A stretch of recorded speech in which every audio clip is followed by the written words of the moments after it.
Chapter 4. My mother teaches me bullfighting. We tore through the night, along dark country roads. Wind slammed against the Camaro. Rain lashed the windshield. I didn't know how my mom could see anything, but she kept her foot on the gas. Every time there was a flash of lightning, I looked at Grover sitting next to me in the back seat, and I'd wondered if I'd gone insane, or if he was wearing some kind of shag carpet pants. But no, the smell was the one I remember from kindergarten field trips and the petting zoo. Latterland, like for mole, the smell of a wet barnyard animal. All I could think was to say, "So you and my mom know each other?" Grover's eyes flitted to the rearview mirror, though there were no cars behind us. "Not exactly," he said. I mean, we've never met in person, but she knew I was watching you." "Watching me?" "Keeping tabs on you, making sure you were okay. I wasn't faking being your friend," he added hastily. I am your friend." What are you exactly?" "That doesn't matter right now." "It doesn't matter? From the waist down, my best friend is a donkey."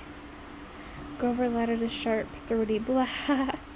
I had heard him make that sound before, but I always assumed it was a nervous laugh. Now I realized it was more an irritated bleat. "Goat," he cried. "What? I'm a goat from the waist down. You just said it didn't matter." "Blah, there are satyrs who would trample you underhoof for such an insult." "Whoa, wait, satyrs? You mean like Mr. Bruner's myths?" "Were those old ladies at the fruit stand a myth, Percy? Was Mrs. Dodds a myth?" "So you admit there was a Mrs. Dodds?" "Of course. Then why—" "The less you knew, the fewer monsters you would attract," Grover said. "Like that should be perfectly obvious. We put mist over the human's eyes. We'd hoped you'd think the kindly one was a hallucination. But it was no good. You started to realize who you are." Wait a minute, what do you mean?" The weird, bellowing noise rose up again somewhere behind us, closer than before. Whatever was chasing us was still on our trail. "Percy," my mom said, "there's too much to explain right now, and not enough time. We have to get you to safety." "Safety from what? Who's after me?" "Oh, nobody much," Grover said, still obviously miffed about the donkey comment. "You know, just the Lord of the Dead and a few of his bloodthirsty minions." "Grover!" "Sorry, Mrs. Jackson, could you drive faster, please?" I tried to wrap my mind around what was happening, but I couldn't do it. I knew this wasn't a dream. I had no imagination. I could never dream up something this weird. My mom made a hard left. We swerved onto a narrow road, racing past darkened farmhouses and wooded hills and a pick-your-own-strawberry sign and the white picket fences. "Where are we going?" I asked. "The summer camp I told you about." My mother's voice was tight. She was trying for my sake to not be scared. "The place your father wanted to send you." "The place you didn't want me to go? Please, please, dear," my mother begged. "This is hard enough. Try to understand. You're in danger." "Because some old ladies cut yarn?" "Those weren't old ladies," Grover said. "Those were the fates. Do you know what it means? The fact they appeared in front of you? They only do that when someone's about to die." "Whoa, you said you." "No, I didn't. I said someone. You meant you as in me. I meant you like someone, not you." "Boys," my mom said. She pulled the wheel hard to the right, and I got a glimpse of a figure she swerved to avoid. A dark, fluttering shape now lost behind us in the storm. "What was that?" I asked. "We're almost there," my mother said, ignoring my question. "Another mile. Please, please, please." I didn't know where "there" was, but I found myself leaning forward and in the car, anticipating, wanting us to arrive. Outside, nothing but rain and darkness, the kind of empty countryside you get out on the tip of Long Island. I thought about Mrs. Dodds, and the moment she changed into the thing with pointed teeth and leathery wings. My limbs were numbed from delayed shock. She really hadn't been human. She'd meant to kill me. Then I thought about Mr. Bruner, about the sword he had thrown me. Before I could ask Grover about it, the hair rose on the back of my neck.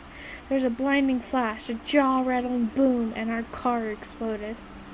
I remember feeling weightless, like I'd been crushed, fried, and hosed down all at the same time.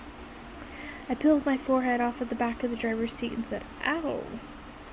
"Percy!" my mom shouted. I'm okay."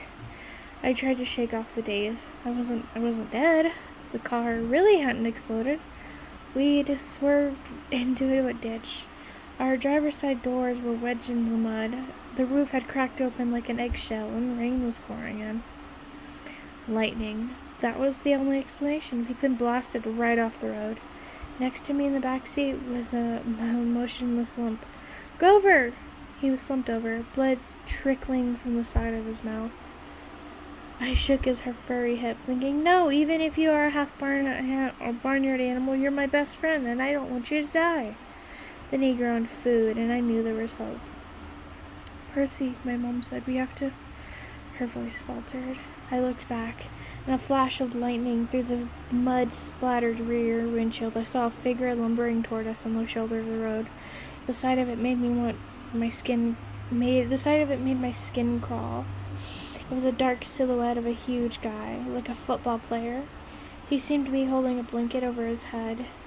His top half was bulky and fuzzy. His upraised hands made it look like he had horns.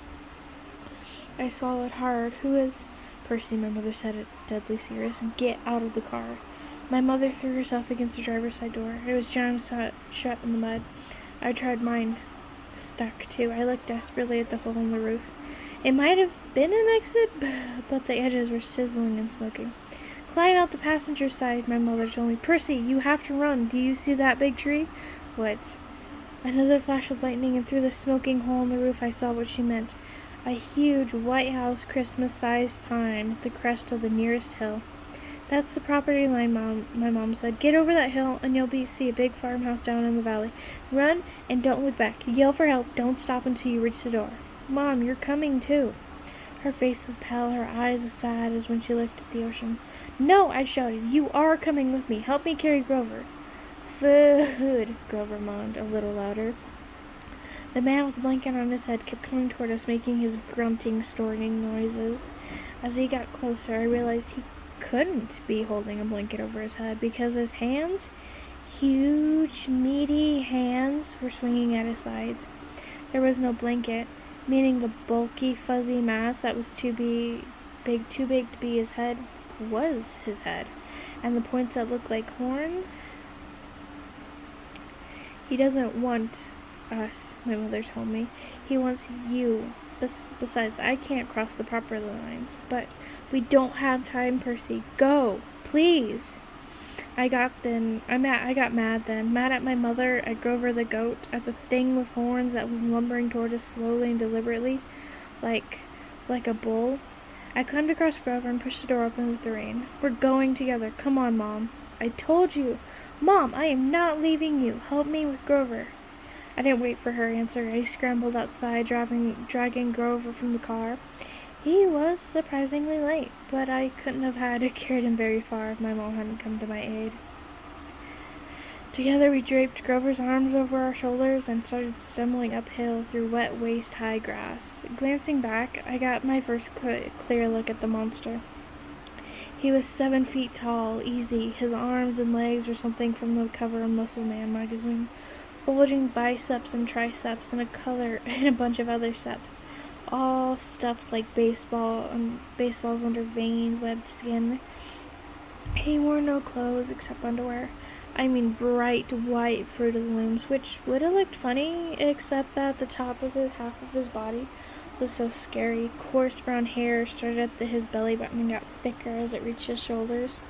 His neck was a mass of muscle and fur leading up to his enormous head, which had a snout as long as my arm, snotty nostrils with a gleaming brass ring, cruel black eyes, and horns, enormous black and white horns with points you just couldn't get from an electric sharpener.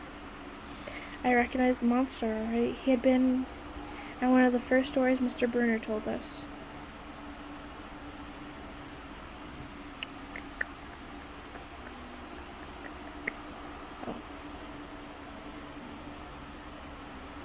But he couldn't be real. I blinked the rain out of my eyes. Say up, son, my mother said. I wish I knew how badly they want to kill you. But he's the mint. Don't say his name, she warned. Names have powers. The pine tree was still too far away, 100 yards uphill at least. I glanced behind me again. The bullman hunched over our car, looking in the windows, or not exactly looking. More like snuffling, nuzzling. I wasn't sure why he bothered since we were only about 50 feet away. Food? Grover moaned. Shh, I told him. Mom, what's he doing? Doesn't he see us? His sight and hearing are terrible, she said. He goes by smell, but he'll figure out where we are soon enough. As if on cue, the bullman bellowed in rage. He picked up Gabe's Camaro by the torn roof, the chassis creaking and groaning. He raised the car over his head and threw it down the road. It slammed into the wet asphalt and skidded into a shower of sparks for half a mile before coming to a stop. The gas tank exploded. Not a scratch, I remembered Gabe saying. Oops. Percy, my mom said. When he sees us, he'll charge. Wait until the last second, then jump out of the way, directly sideways. He can't change directions very well once he's charging. Do you understand? How do you know all this? I've been worried about an attack for a long time. I should have expected this. I was selfish keeping you near me. Keeping me near you, but... Another bellow of rage, and the bullman started tromping uphill. He smelled us. The pine tree was only a few more yards, but the hill was getting steeper and slicker, and Grover wasn't getting any lighter. The bullman closed in. Another few seconds, and he'd be up top on us. My mother must have been exhausted, but she shouldered Grover. Go, Percy, separate, remember what I said. I didn't want to split up, but I had the feeling she was right. It was our only chance.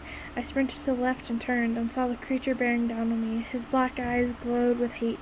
He reeked like rotten meat. He lowered his head and charged, those razor-sharp horns aimed at my chest. The fear in my stomach made me want to bolt, but that won't work. I can never outrun this thing. So I held my ground, and at the last moment I jumped to the side. The bullman stormed past like a freight train, then bellowing with frustration and turned, but not toward me this time, toward my mother, who was setting Grover down in the grass. We had reached the crest of the hill. Down at the other side I could see a valley, just as my mother said, and the lights of a farmhouse glowing yellow through the rain, but that was half a mile away. We'd never make it. The bullman grunted, pawing the ground. He kept eyeing my mother, who was now retreating slowly downhill, slowly back to the road, trying to leave the monster away from Grover.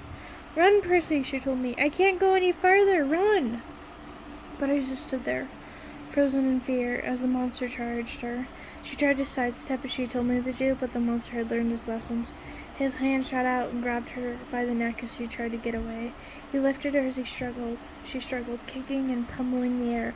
Mom! She caught my eye and managed to choke out one last word. Go! Then, with an angry roar, the monster closed his fists around my mother's neck, and she dissolved before my eyes, melting into a light, shimmering golden form, as she were a holographic projection, a blinding light, and she was simply gone. No! Anger replaced my fear. Newfound strength burned in my limbs, the same rush of energy I'd gotten when Mrs. Dodds grew talons. The bullman bore down on Grover, who lay helpless in the grass. The monster hunched over, snuffling my best friend, as if he were about to lift Grover up and make him dissolve too. I couldn't allow that. I stripped off my red rain jacket. Hey, I screamed, waving the jacket, running to one side of the monster. Hey, stupid, ground beef!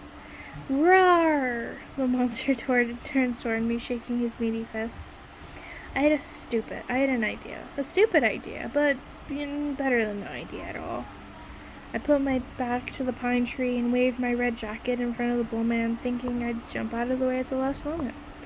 But it didn't happen like that. The bullman charged too fast, his arms out to grab me whichever way I tried to dodge. Time slowed down. My legs tensed. I couldn't jump sideways, so I leapt straight up, kicking up from the creature's head, using it as a springboard, turning it midair and landing on his neck. How did I do that? Oof, I didn't have time to figure it out. A millisecond later, the monster's head slammed into the tree, and the impact nearly knocked my teeth out. The bullman staggered around, trying to shake me. I locked my arms around his horns to keep from being thrown. Thunder and lightning were still going strong. The rain was in my eyes. The smell of rotten meat burned my nostrils. The monster shook himself around and bucked like a rodeo bull. He should have just backed up in a tree and smashed me flat. But I was starting to realize that this thing had only one gear, forward. Meanwhile, Grover started groaning in the grass. I wanted to yell at him to shut up, but the way I was getting tossed around, if I opened my mouth, I'd bite my own tongue off. Food, Grover moaned. The bull man wheeled toward him, pawing the ground again, and got ready to charge. I thought about how he squeezed the life out of my mother, made her disappear in a flash of light, and rage filled me like high-octane fuel. I got both hands around one arm, and I pulled forward with all my might. The monster tensed, gave a surprised grunt, then snap. The bullman screamed and flung me through the air. I landed flat on my back in the grass. My head smacked against a rock. When I sat up, my vision was blurry, but I had a horn in my hands, a ragged bone weapon the size of a knife. The monster charged. Without thinking, I rolled to one side and came up kneeling. As the monster barreled past, it drove the broken horn straight into his side, right up under his furry ribcage. The bullman roared in agony. He flailed, clawing at his chest, then began to disintegrate. Not like my mother in a flash of golden light, but like crumbling sand, blown away in chunks by the wind, the same way Mrs. Dodds had burst apart. The monster was gone. The rain had stopped. The storm still rumbled, but only in the distance. I smelled like livestock and my knees were shaking. My head felt like it was splitting open. I was weak and scared and trembling with grief. I had just seen my mother vanish. I wanted to lie down and cry, but there was Grover needing my help. So I managed to haul him and stagger down into the valley toward the lights of the farmhouse. I was crying, calling for my mother, but I held on to Grover. I wasn't going to let him go. The last thing I remembered is collapsing on a wooden porch, looking up at a ceiling fan circling above me, moths flying around a yellow light, and a stern faces of a familiar-looking bearded man, and a pretty girl, her blonde hair curled like a princess's. They both looked down at me, and the girl said, "He's the one. He must be." Silence, Annabeth, the man said. "He's still conscious. Bring him inside." That's the end.